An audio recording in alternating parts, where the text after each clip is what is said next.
कुछ भी यूं ही नहीं होता। हर चीज अपने पीछे एक कारण छोड़ जाती है, चाहे वो किसी का अचानक से किसी की जिंदगी में आना हो या किसी के मौत की वजह बनना हो। बात सीधी सी है, जिस बात को रहस्य रखा गया हो वो बात सामान्य तो हो ही नहीं सकती।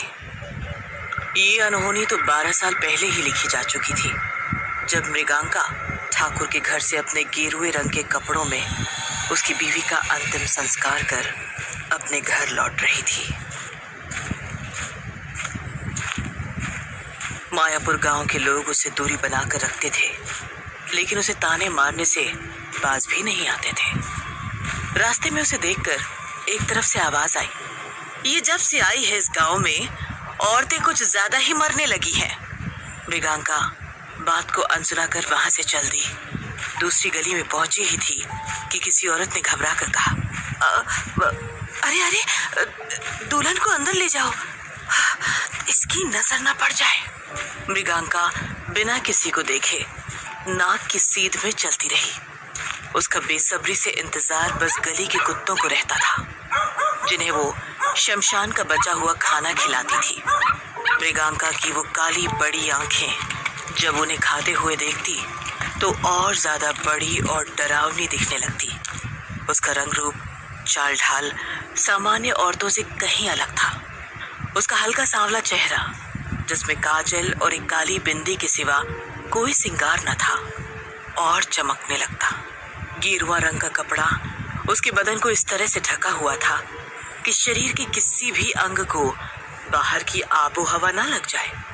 जिस तरह से वो पैर की आहट को पहचानती थी, ऐसा लगता जैसे उसे पता हो कि अब आगे क्या होने वाला है। उस शाम ऐसा ही हुआ। अचानक से कुत्तों ने खाना छोड़ भौंकना शुरू किया और कूड़े के ढेर को अपने पंजे से बिखेरने लगे। जैसे जैसे कूड़ा बिखरता, मौसम एक खौफनाक सी करवट लेने लगता। तभी मृगांका को किसी बच्ची के रोने की आवाज आई। मृगांका भौचक्की रह गई। असमंजस में उसने इधर उधर देखा, कोई नहीं दिखा। उसने बच्ची को उठाया और कहा, कौन है तू? बच्ची के मुंह से कपड़ा हटाते ही कुत्तों ने रोना शुरू कर दिया और वहां से भाग गए। बच्चे के चेहरे पर और बदन पर कुछ घाव थे जो खुद भर रहे थे। मृगांका जादुई विद्या जानती थी, समझ गई कि ये बच्ची साधारण नहीं है। उसने आसमान की ओर देखा।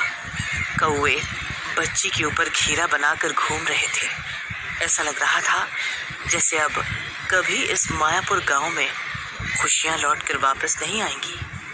मृगांका ने लड़की को देखकर कहा, जो मूर्ख तुझे मरा सोचकर यहाँ छोड़ गया, उसे नहीं पता कि तुझे कोई साधारण इंसान छू तक नहीं सकता।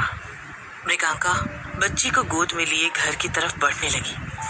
कुछ अजीब तो था उस बच्ची के चेहरे में, जिसने मृगांका जैसी बेखौफ दिखने वाली औरत को भी कुछ देर के लिए भयभीत कर दिया था। काले बादल छटने का नाम नहीं ले रहे थे। मायापुर के लोग मौसम से बचने के लिए घर के अंदर भाग रहे थे। मृगांका ने बच्ची को अपनी चुन्नी में ढका और तेजी से घर की तरफ बढ़ने लगी। मृगांका को किसी ने भी उस बच्ची को लाते हुए नहीं देखा था। घर के अंदर पहुंचते ही उसने सट से चिटकनी लगा दी। उसने लड़की के शरीर और मुंह से कपड़ा हटाया। लड़की के बाकी घाव भी भर चुके थे। मृगांका ने बच्ची को जमीन पर रखा और कहा, मुझे तुझे सबकी नजरों से बचा कर रखना होगा। ये कहते ही उसने पुराना काला ताबूत खाली किया और बच्ची को उसके अंदर छुपा कर रख दिया। मृगांका का घर छोटा सा था और गांव से थोड़ा दूरी पर था। उसे ये तो पता था कि ये बच्ची कोई खतरा नहीं है, लेकिन उसे आने वाला संकट भी दिख रहा था। पर वो खतरा इस बच्ची के लिए था या इस बच्ची से औरों को था, ये अभी एक पहेली ही थी। आज ठीक 12 साल बाद मृगांका ने उस बच्ची को, जिसका नाम उसने तृष्णा रखा था, ताबूत से आजाद किया।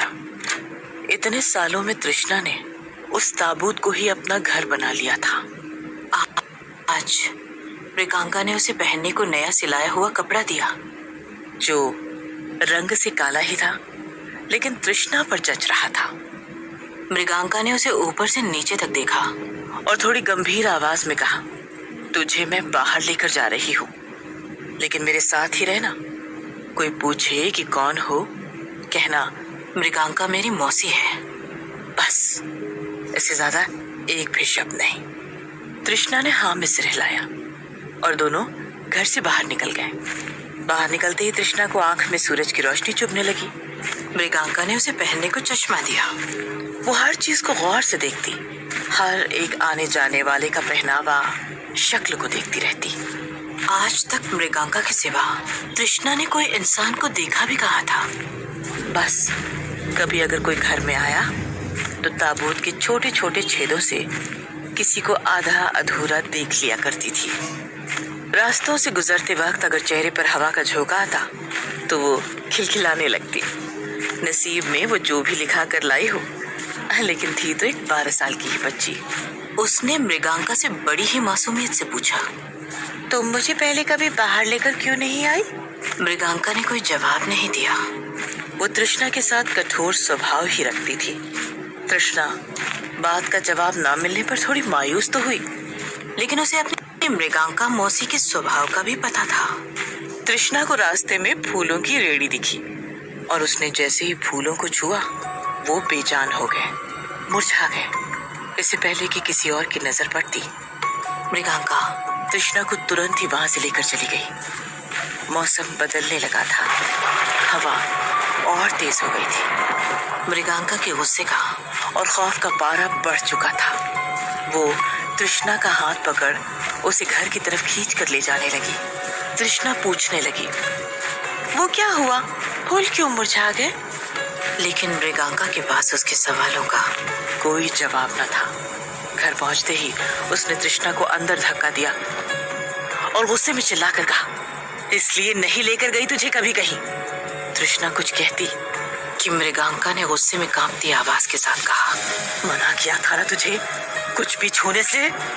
तृष्णा सहमी हुई आवाज में बोली, लेकिन क्यों? वो एक शब्द नहीं, जानदर। तृष्णा की आंखें गीली हो गई और फिर चुपचाप वो अपने ताबूत के अंदर बैठ गई और उसे कसकर बंद कर दिया गया। शाम हो चली थी। मृगांका ने तृष्णा को आवाज दी और बाहर के कमरे में आने को कहा। तृष्णा सहमे हुए कदमों से आई और वहीं बिछी चटाई पर बैठ गई। मृगांका ने उसे शाम का नाश्ता दिया और कहा, अच्छे से खा ले, रात में मुझे कहीं जाना है, खाना नहीं बनेगा। तृष्णा ने नाश्ते की थाली हाथ में लेते हुए कहा, सॉरी मौसी, मुझे लगता है कि मैं ताबूत में ही ठीक हूँ। मृगांका ने चाय के गिलास से मुंह बाहर किया और कठोरता से कहा, वो तय करना मेरा काम है, तेरा नहीं।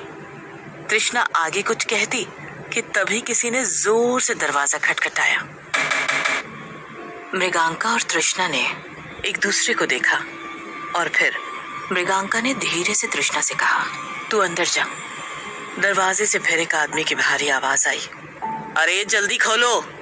मृगांका ने गहरी सांस ली और दरवाजा खोला। देखा कि वहां 2 लोग खड़े थे। मृगांका ने पूछा, क्या हुआ, शाम में क्यों दरवाजा पीट रहे हो? उस आदमी ने रौबीली आवाज में कहा, अब तुझे न्योते में बुलाने तो कोई आएगा नहीं, ठाकुर की बेटी ने खुद को फांसी लगा ली है। मृगांका भौचक्की की रह गई। वो सोचने लगी कि अचानक ये क्या हुआ और बोली, लेकिन क्यों, कैसे? कुछ 12 साल की ही रही होगी ना वो। आदमी ने फिर बेढंगे तरीके से कहा, हाँ शायद। अब जल्दी चलेगी या फिर तेरे लिए पालकी मंगवाऊं? लड़की की मौत का सुन तृष्णा भी बाहर के कमरे में आ गई। उन 2 लोगों ने तृष्णा को देखकर मृगांका से पूछा, कौन है ये लड़की? मृगांका ने तृष्णा को देखा और कहा, मेरी बहन की बेटी है, कुछ दिनों पहले ही आई है। तुम बाहर जाओ, मैं आती हूँ। मृगांका अपनी गेरुए रंग की चुन्नी से सर ढककर बाहर जाने को ही थी कि उसने तृष्णा को देखा और कहा, चल तू भी। तृष्णा एकदम से तैयार हो गई। उसके लिए तो ये अपनी मौसी के सामने खुद को साबित करने का दूसरा मौका था। रास्ते में चलते हुए मृगांका ने तृष्णा की बाह कस के पकड़ी और कहा, फिर बोल रही हूँ कि किसी भी चीज को हाथ मत लगाना, समझी?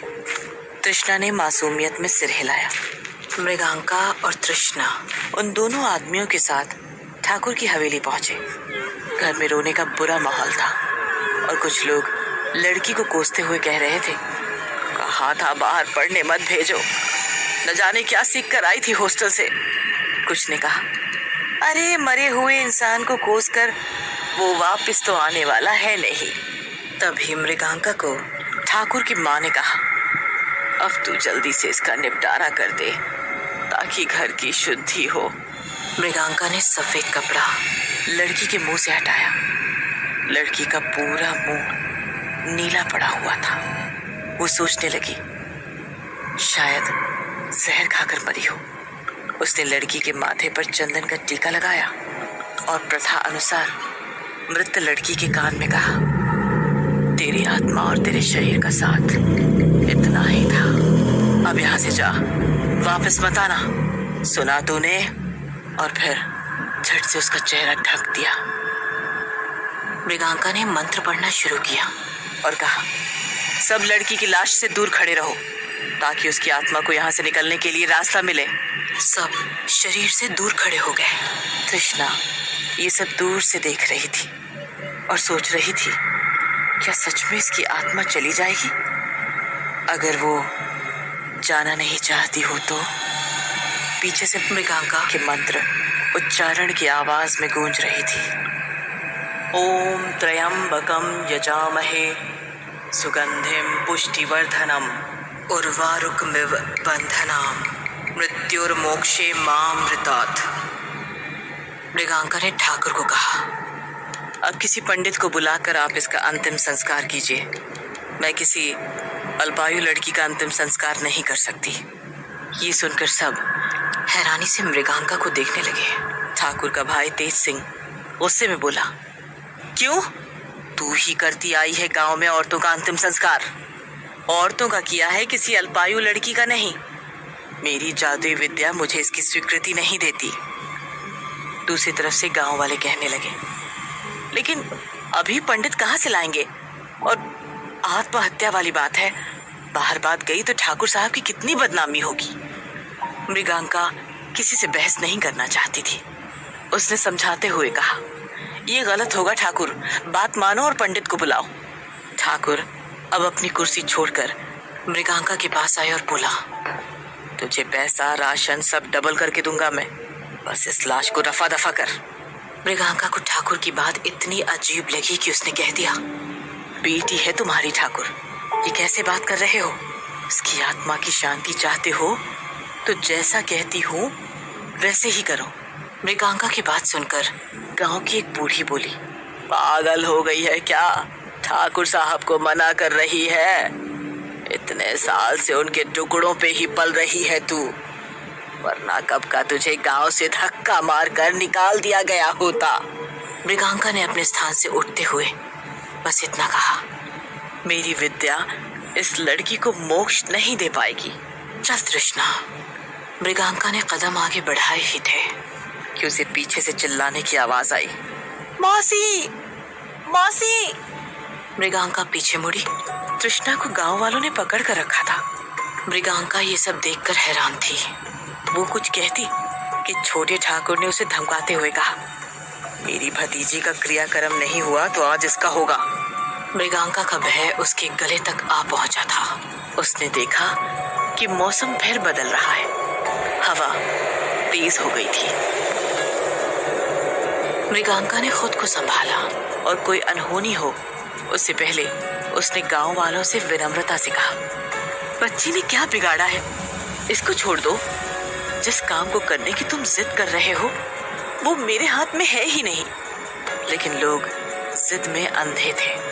मृगांका ने जब तृष्णा को छुड़ाने की कोशिश की तो ठाकुर ने बंदूक की नोक पर उसे मरी हुई लड़की के शव के पास बिठा दिया और बौखलाकर कहा, शुरू कर। मृगांका मंत्र पढ़ना शुरू कर दी, लेकिन फिर बीच में ही भूल जाती। साफ जाहिर था कि वो चाहकर भी कुछ नहीं कर सकती। तभी हवा के एक तेज झोंके से लड़की की लाश पर पड़ा कपड़ा दूर उड़कर चला गया। मृगांका का डर अब उसकी आंखों में साफ दिख रहा था। ठाकुर का बेटा नमन, जो कुछ 20 साल का था और दिल्ली में पढ़ रहा था, ठाकुर को बोला, डैड छोड़ दीजिए लड़की को, बच्ची है वो, पंडित को बुलवा लेते हैं। आप तो रीति रिवाज मानते हैं, तो क्यों जिद कर रहे हैं? लेकिन ठाकुर ने उसकी एक नहीं सुनी। वो तो बस चाहता था कि बात यहीं गांव में दब कर रह जाए। लेकिन क्यों? बेटी तो उसकी ही थी। कहीं बेटी की मौत के पीछे भी कोई राज तो नहीं? इतिहास गवाह है कि विधि के विधान को जिसने भी बदलने की कोशिश की है, प्रलय को न्योता दिया है। शायद आज इस गांव में कोई प्रलय आने वाला था। तृष्णा की नजर अब बस उस मरी हुई लड़की पर थी।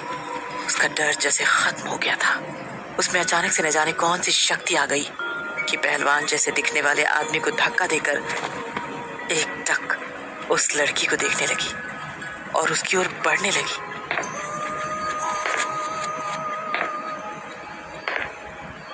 मृगांका ये दृश्य देखकर सहम गई। शायद उसे अंदेशा हो गया था कि अब क्या होने वाला है। वो झट से उठी और तृष्णा को सावधान करते हुए बोली, तृष्णा होश में आ, तृष्णा। लेकिन तृष्णा को तो कुछ भी सुनाई देना बंद हो गया था। मृगांका ने पूरे जोर से चिल्लाकर फिर से कहा, तृष्णा, तृष्णा लड़की के पास मत जाना। तृष्णा एकदम से रुक गई और इधर उधर देखने लगी, जैसे उसे पता ही ना हो कि वो क्या करने जा रही थी। मृगांका ने गहरी सांस ली, लेकिन तभी गुस्से में छोटे ठाकुर ने तृष्णा को इतना तेज तमाचा मारा कि वो धड़ाम से जा गिरी। अचानक से मौसम बिल्कुल शांत हो गया। तृष्णा जमीन से उठने की कोशिश कर रही थी। उसने अपने होंठ को छुआ और देखा कि खून बह रहा है। उसकी खून के टपकने की आवाज इतनी तेज आई कि और कुछ भी किसी को सुनाई नहीं दिया। मृगांका ये देख गुस्से में चिल्लाई, ये क्या किया ठाकुर? अब पूरा गांव ये दृश्य देख रहा था। तृष्णा उस मृत लड़की के शरीर के ऊपर गिरी थी। उसके होंठ से टपका हुआ खून मरी लड़की के होंठ में जा लगा था। तृष्णा उठी और उसने मृगांका की ओर देखा, जो उसे खौफ में बिना पलक झपकाए देख रही थी। तृष्णा की आंखें खून के रंग से लाल हो गई थी।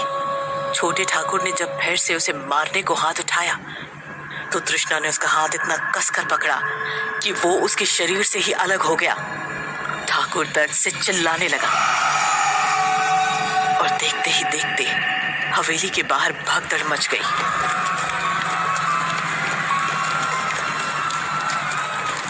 मृगांका, ये लड़की, इस लड़की ने कैसे तेज के हाथ तोड़ दिए? कौन है ये? मेरे भाई को मार दिया इसने मृगांका। दूसरी तरफ से एक औरत ने कहा, ठाकुर की बेटी को मुक्ति नहीं मिली, ये सब मृगांका की वजह से हुआ है। उसे लड़की का अंतिम संस्कार कर देना चाहिए था। गांव वाले तृष्णा पर पत्थर फेंकने लगे। लोगों को लगा कि मरी हुई लड़की की आत्मा उसमें आ गई है। मृगांका ने डरी हुई आवाज में चिल्लाकर कहा, आप सब यहाँ से जाओ, अभी के अभी। उसको मत मारो, जाओ यहाँ से, उसको मत मारो। तृष्णा, जिसको ये सब कुछ समझ नहीं आ रहा था, किसी भी तरफ जाती और कहर मच जाता। लोग उससे डरकर भागने लगे। मृगांका तृष्णा को लोगों से बचाने उसकी तरफ भागने लगी और बार बार चिल्ला रही थी, तृष्णा, तृष्णा, किसी भी चीज को हाथ मत लगाना। बेटी शांत हो जा, मैं हूँ यहाँ, चल घर चलते हैं। लेकिन तृष्णा कहाँ शांत होने वाली थी। मृगांका जानती थी कि तृष्णा को शांत करने के लिए उसकी विद्या अकेली कुछ नहीं कर सकती। उसे वापस ताबूत में बंद करना होगा। लेकिन ये सब होगा कैसे? गांव वाले मृगांका से उम्मीद लगाए हुए हैं। आज से 12 साल पहले भी जिस दिन ठाकुर की बीवी मरी थी, यही मंजर था। ऐसी ही दहशत उस दिन भी फैली थी। उस दिन भी गांव में आई बारात में सब लोग मारे गए थे। मृगांका की आंखों के सामने मौत खेल खेल रही थी। दूसरी तरफ मरी हुई लड़की का शरीर सड़ने लगा। उसमें से कीड़े निकलने लगे। गांव वाले भाग रहे थे। हवा की आवाज की साए से लोगों के कानों से खून निकलने लगा। कुछ लोग उस आवाज को बर्दाश्त नहीं कर पाए और जान से हाथ धो बैठे। ठाकुर के बेटे नमन ने तृष्णा के सामने जाने की कोशिश की, लेकिन उसे देख वो इतना तेज चिल्लाई कि ठाकुर भय के कारण अपनी माँ और नमन को वहां से लेकर जीप में भाग गया। तृष्णा ने अपनी भयावह डरी हुई आवाज में कहा, मौसी ये क्या हो रहा है? मेरे अंदर बहुत लोग हैं मौसी, मुझे तकलीफ। लेकिन ये भी सब उसे ही रोकना होगा। 12 साल जिस लड़की को घर में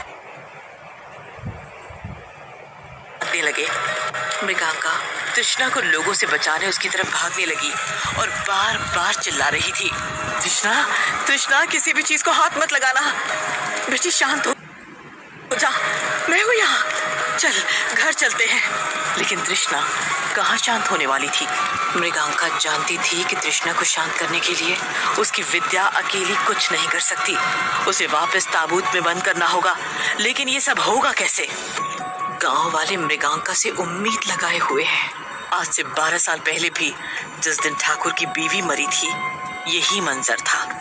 ऐसी ही दहशत उस दिन भी फैली थी। उस दिन भी गांव में आई बारात में सब लोग मारे गए थे। मृगांका की आंखों के सामने मौत खेल खेल रही थी। दूसरी तरफ मरी हुई लड़की का शरीर सड़ने लगा। उसमें से कीड़े निकलने लगे। गांव वाले भाग रहे थे। हवा की आवाज की साए से लोगों के कानों से खून निकलने लगा। कुछ लोग उस आवाज को बर्दाश्त नहीं कर पाए और जान से हाथ धो बैठे। ठाकुर के बेटे नमन ने तृष्णा के सामने जाने की कोशिश की, लेकिन उसे देख वो इतना तेज चिल्लाई कि ठाकुर भय के कारण अपनी माँ और नमन को वहां से लेकर जीप में भाग गया। तृष्णा ने अपनी भयावह डरी हुई आवाज में कहा, मौसी ये क्या हो रहा है? मेरे अंदर बहुत लोग हैं मौसी, मुझे तकलीफ हो रही है, मुझे बचा लो मौसी, मुझे बचा लो मौसी। तृष्णा का रोना भी रोंगटे खड़े करने वाला था। उसकी डरावनी आवाज सुन मृगांका की जान हलक तक आ गई थी। वो कांप रही थी, लेकिन ये भी सब उसे ही रोकना होगा। 12 साल जिस लड़की को घर में छुपा कर रखा, उसका राज ही रहने देना होगा। पत्थर की चोट से तृष्णा के भरते घाव देखकर लोगों में डर की लहर बहने लगी।